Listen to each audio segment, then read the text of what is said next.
Distinguidos amigos, hoy es un capítulo más de este programa que se llama Libros Vivos. Es un programa que se inició en una red de bibliotecas en los países nórdicos, en Finlandia, Noruega, y posteriormente Estados Unidos también lo tiene hasta ahora en su biblioteca.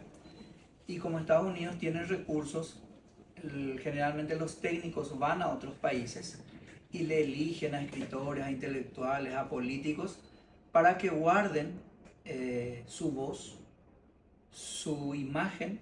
En Paraguay en la década del 80 vino un equipo y por eso podemos saber la voz de Josefina Pla guardada. Ella hizo todo un cuento en libros vivos.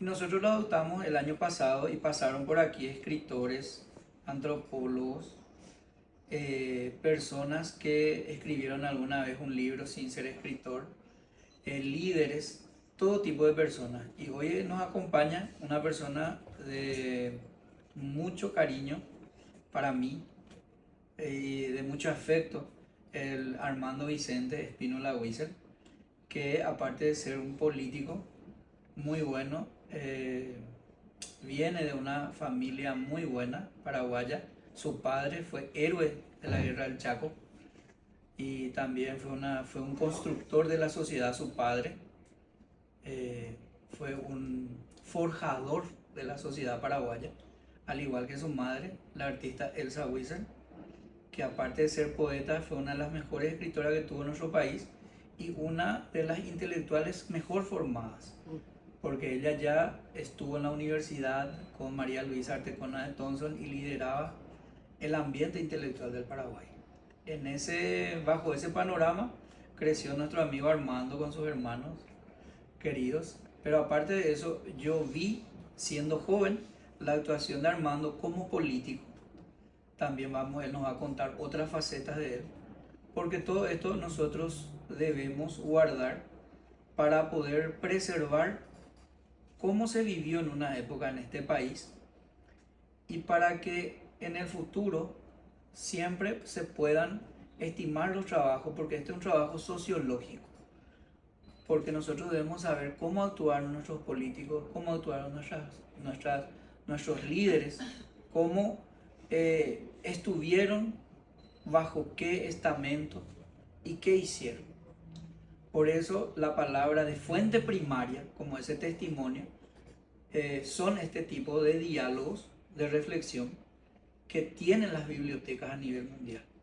Entonces nosotros estamos hoy, yo por lo menos estoy muy orgulloso porque Armando es, aparte de ser un buen amigo, es una buena persona y tiene mucho que contarnos acerca de su actuación como político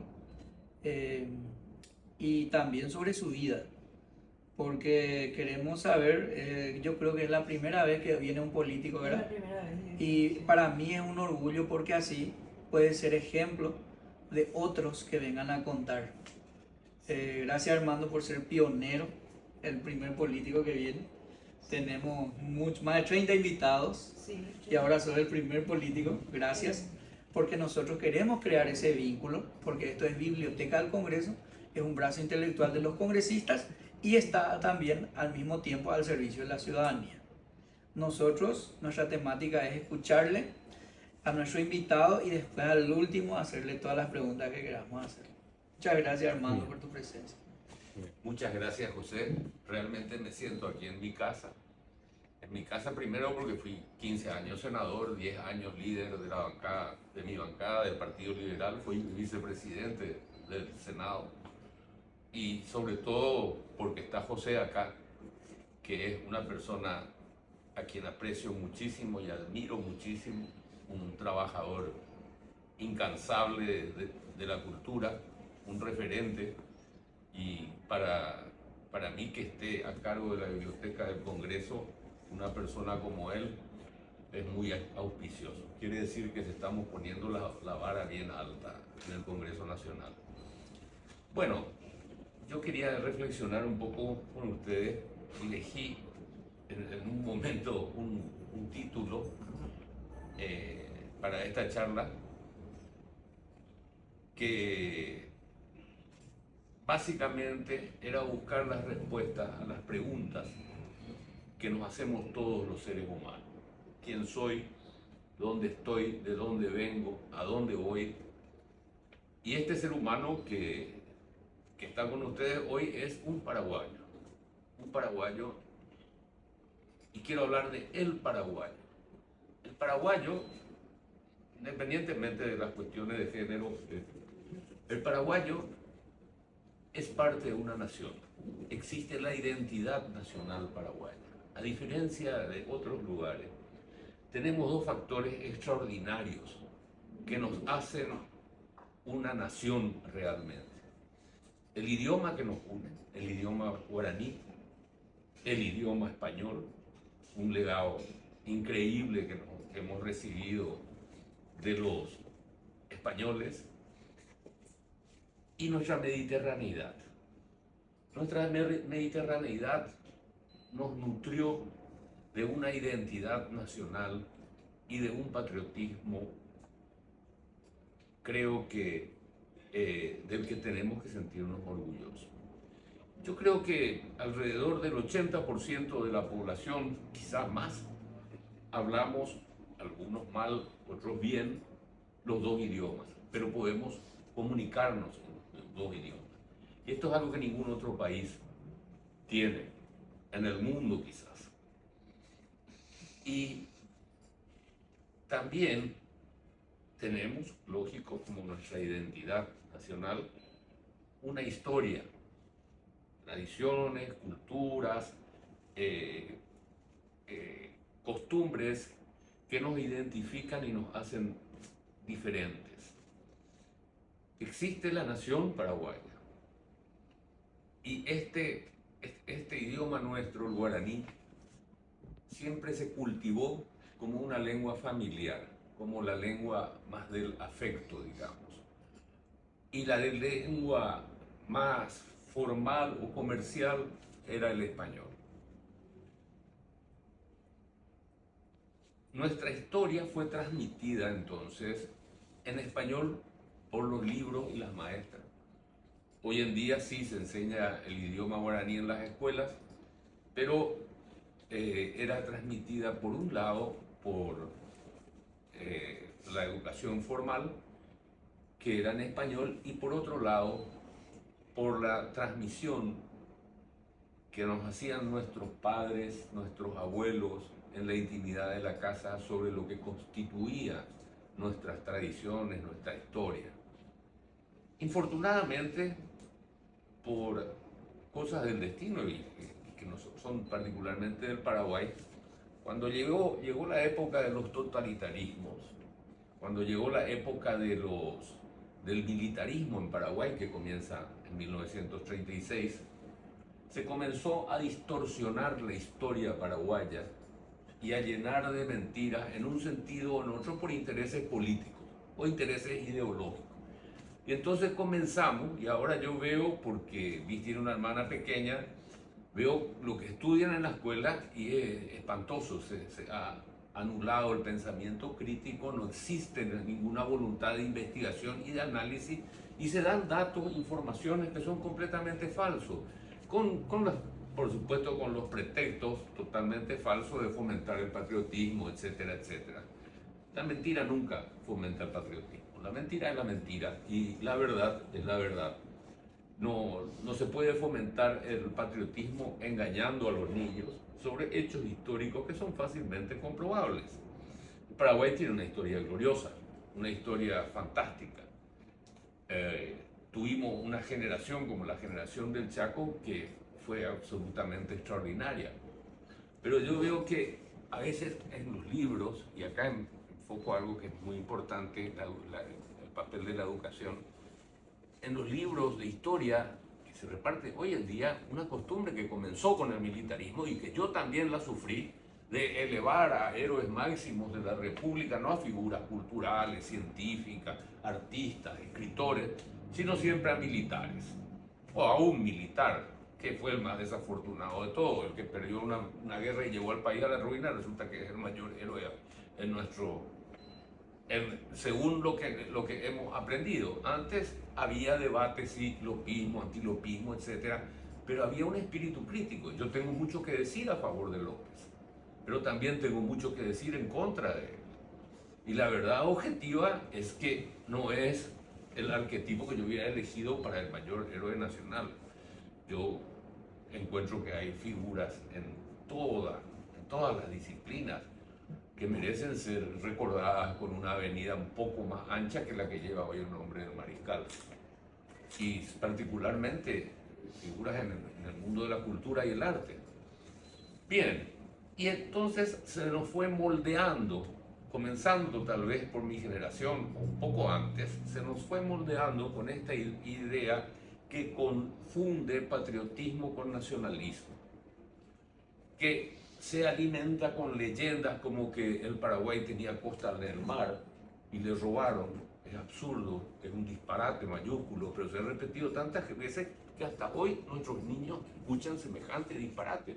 Es como que si no hubiera existido la división de las provincias en 1778, cuando obviamente no existía el Paraguay. En realidad éramos ciudadanos españoles y lo seguimos siendo hasta bastante después de 1811. O que perdimos territorio en la guerra del Chaco. Y otra grosería sin nombre, que es para mí escupir sobre la tumba de los miles de jóvenes paraguayos que entregaron su patria, su vida por la patria. Nunca, el Chaco no fue ni paraguayo ni boliviano, siempre fue un territorio en disputa. Los cuatro tratados que se firmaron de límite dejaban el Chaco la parte paraguaya a una tercera parte de lo que es hoy en día. O sea, se mire por donde se mire y no hay por qué avergonzarse, el Paraguay conquistó el Chaco por las armas. Así lo hizo y una negociación para poner fin a una guerra sangrienta, una negociación que exigió renunciamiento de ambos contendientes. La alternativa de la continuación de la guerra es una alternativa pavorosa, ¿verdad? La diferencia de población entre Bolivia y Paraguay es tal que no podía tener no podía tener ni en consideración de continuar una guerra así. Paraguay, esa generación fue gloriosa, pero sumió al Paraguay en esta era que significó un gran cambio, que fue el militarismo paraguayo, que duró hasta 1992. Y el militarismo paraguayo se ocupó particularmente de achatar la educación y eliminar el espíritu crítico. Y el precio que se paga por esto es muy alto. Hace 50 años los indicadores, aunque la tasa de alfabetización era muy inferior, pero los indicadores culturales del Paraguay eran muy superiores a lo que son hoy en día. La formación en los colegios nacionales, en las escuelas normales, era un nivel infinitamente superior al que es hoy en día. En el interior la educación era infinitamente superior a lo que es hoy en día.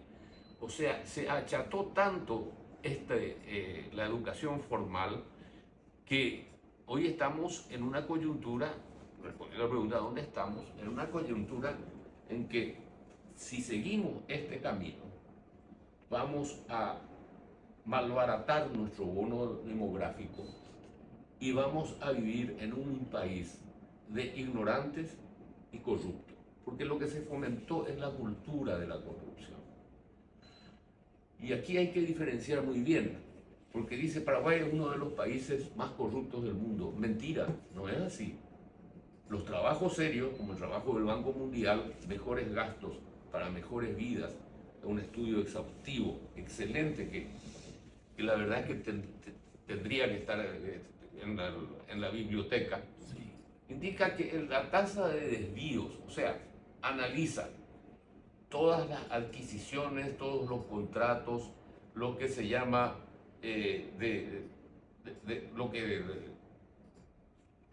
todas las contrataciones públicas, lo que se llaman las contrataciones públicas de todos los países latinoamericanos, y compara el valor de los bienes y servicios adquiridos comparado con el valor real que recibe el ciudadano.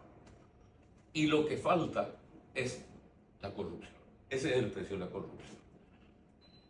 Y entonces vemos que en Paraguay la corrupción, las cifras, son la 10ª parte de lo que son en la Argentina, por ejemplo. La 4ª parte de lo que es en el Brasil. Países con menos tasa de corrupción que el Paraguay en Latinoamérica hay solamente 2, Chile y Uruguay. Pero existe algo que es mucho peor. Algo que es mucho peor y que le pone a Paraguay en esta situación, que es la cultura de la corrupción. Hay un famoso estudio que se hace, que es el de Transparencia Internacional, que es un estudio sobre la percepción de la corrupción. No es lo mismo hablar de corrupción y percepción de corrupción. La percepción es una encuesta que se hace a actores de la sociedad civil, empresarios, etcétera, y se le pregunta, bueno, ¿usted cree que hay corrupción en Paraguay? Sí, sí, un poco, qué sé yo. ¿Usted paga corrupción? No, yo jamás pago corrupción. Ah, bueno, ¿usted conoce a alguien que paga corrupción? Sí, tal vez escuché allá, es un tipo. Pero le dice, ¿usted sabe lo que es un oficial del gobierno? Y sí, es un ministro. No, no, no. Un oficial del gobierno es cualquier empleado público. Un oficial del gobierno es un policía de tránsito. Un oficial del gobierno es un policía común. Entonces, cuando viene la pregunta, ¿usted conoce a alguien o ha practicado algún acto de corrupción? Incluye a sobornar a un zorro gris. Y allí saltan los números. Allí no vamos, no sé, al 120%, 180%. Yo creo que todos lo hicimos alguna vez en la vida. Le felicito al que no lo hizo. Les tengo mucha envidia porque me hubiera gustado decir lo mismo, pero no es así. Todos hicimos lo mismo y naturalizamos la corrupción. La corrupción está incorporada, desgraciadamente, ya a nuestro sentido, a nuestro sentido de convivencia. Y ese es un virus grave, un virus perverso que tenemos adentro, con el que tenemos que luchar. La corrupción no es solamente esa licitación dirigida de cientos de millones de dólares, en donde existe un porcentaje de corrupción sin duda, pero la corrupción que está adentro en nuestra vida cotidiana, cuando nos detiene un policía de tránsito, pensar en cuánto le vamos a ofrecer para sobornarle, es un cáncer que está instalado en la sociedad paraguaya y que tiene que ser extirpado por toda la ciudadanía, con una cultura de la honestidad y con una cultura del honor y de la palabra, de la rectitud, de la puntualidad que tenemos que cultivar. Por otro lado, el sistema paraguayo hoy, y todos los indicadores objetivos son muy claros, padece de 2 graves problemas: la inseguridad jurídica y la educación. Los indicadores como PISA, por ejemplo, se han ido desmoronando. Y la pregunta y la respuesta que tienen todos en la punta de la lengua es la más perversa de todo. Es decir, no, hay que invertir más dinero en la educación. Es como que yo les diga, hay que invertir más dinero en la corrupción. Porque si algo está mal, no se soluciona poniendo más dinero. Se soluciona identificando la falla, identificando la causa y corrigiendo, rectificando. Tal vez se necesite dinero, y seguramente que sí se necesita para corregir esto. Pero lo que vemos nosotros es que en nuestro país, los maestros, los encargados de la educación de nuestros hijos, el 85% no pasan las pruebas mínimas de capacidad. O sea, el problema aquí es que se identifica que el objeto de la educación no es el educando, no es el niño, que el objeto de la educación es el bienestar de los maestros. ¿Y por qué esto? La respuesta es muy sencilla, porque todo el magisterio público es una gigantesca, valiosísima y esencial herramienta política de la mayoría de los partidos. Todas nuestras autoridades de mesa, el 90% son profesores, todos son referentes importantes de su partido político. Todos los directores de colegio y los supervisores son elevados a esos cargos por intereses políticos. Es una enorme multitud de votantes y de líderes a los que hay que cuidar. Entonces nadie se atreve a ponerle el cascabel al gato y decir, señores, hay que hacer algo con el magisterio.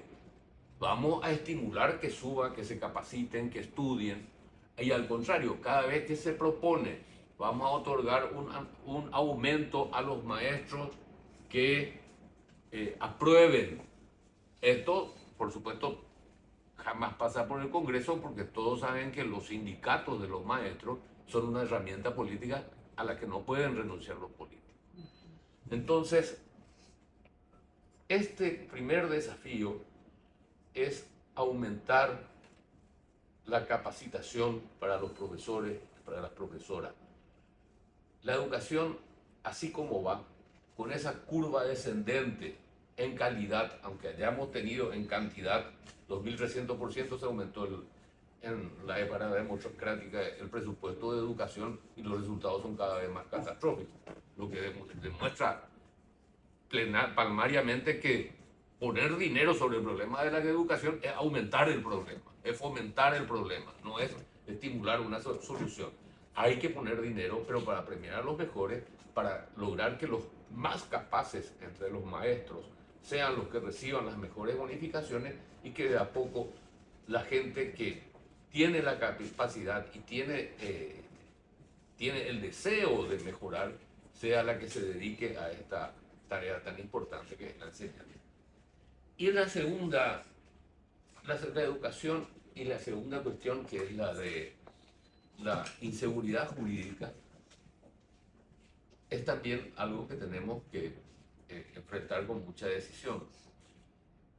El Poder Judicial tiene que ser la última trinchera, la última barrera entre el débil y el fuerte, entre el poderoso y el ciudadano de a pie.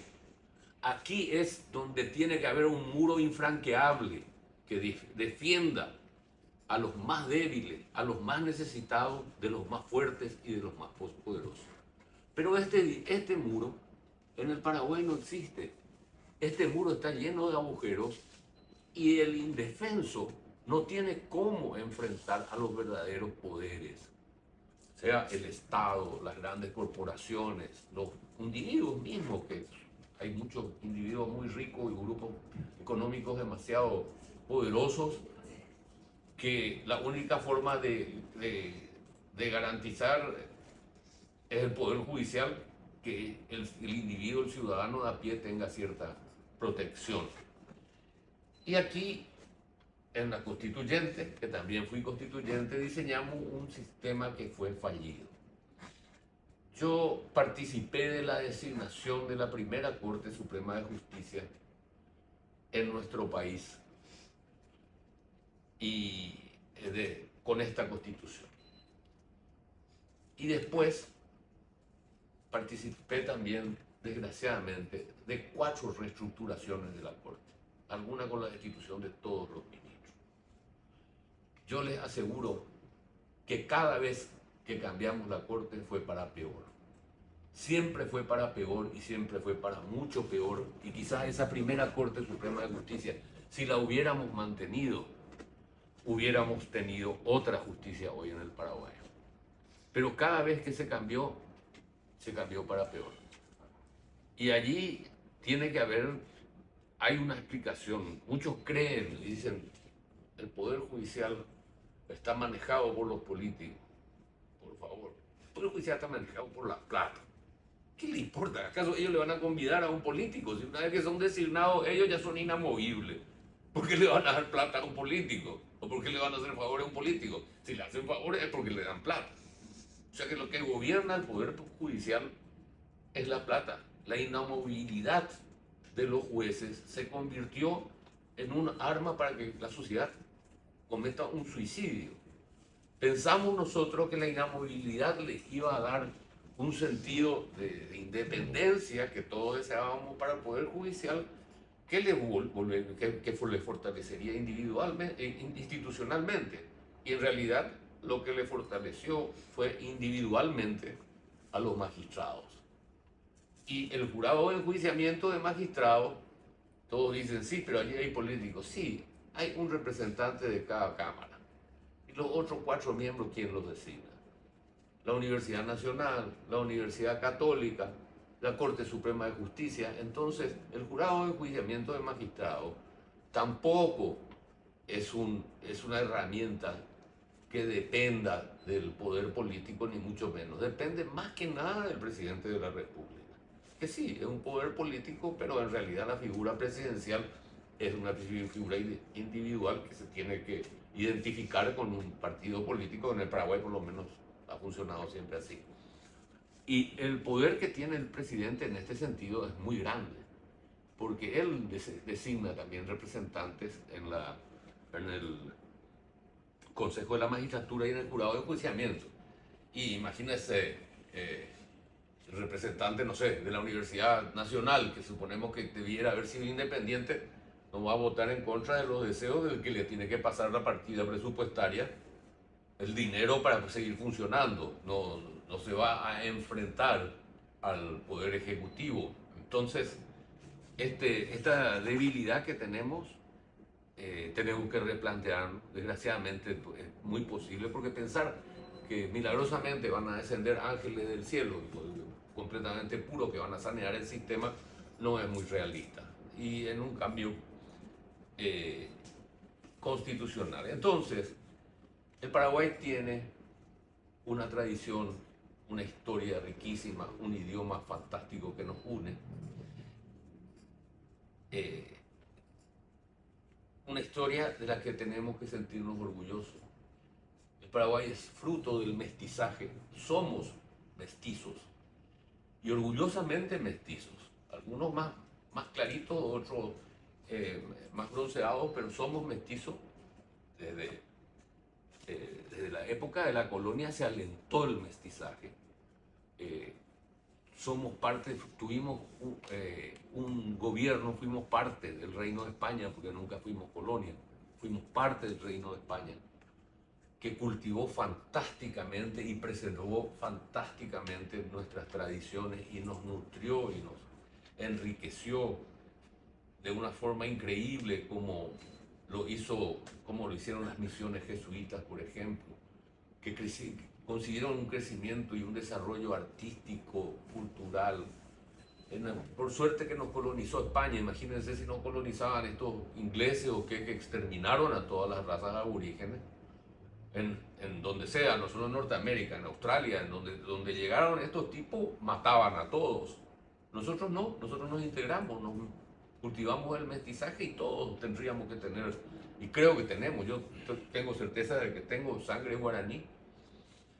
Y esta identidad nuestra, esta historia real, la historia que debiera ser enseñada, es algo de lo que podemos sentirnos muy orgullosos y que nos lega una enorme responsabilidad el día de hoy. Porque es exactamente hoy que nos encontramos en el cruce de estos dos caminos. Seguir como hasta ahora en nuestras debilidades, la cultura de la corrupción, la educación, la pésima, pobrísima educación, la falta de espíritu crítico, esta cultura del espectáculo, esta civilización del espectáculo, en donde se elige para cargos electivos a personas porque tienen un programa de televisión o participan de un concurso o algo así, esta trivialización de las cosas importantes. Y si seguimos este camino, ya sabemos a dónde nos conduce. O cambiar radicalmente ahora y recuperar lo más importante, en primer lugar, estimular desde los niños, desde la infancia, la investigación, la búsqueda, el debate, desarrollar el espíritu crítico, enseñar a razonar, a pensar, no a memorizar, enseñar la verdad, enseñar hechos objetivos. Y allí tendremos un futuro acorde con nuestro pasado. Muchísimas gracias.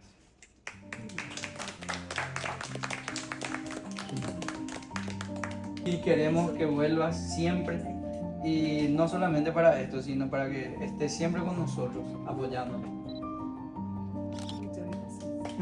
Gracias, José, por la invitación. Por favor. Te agradezco enormemente.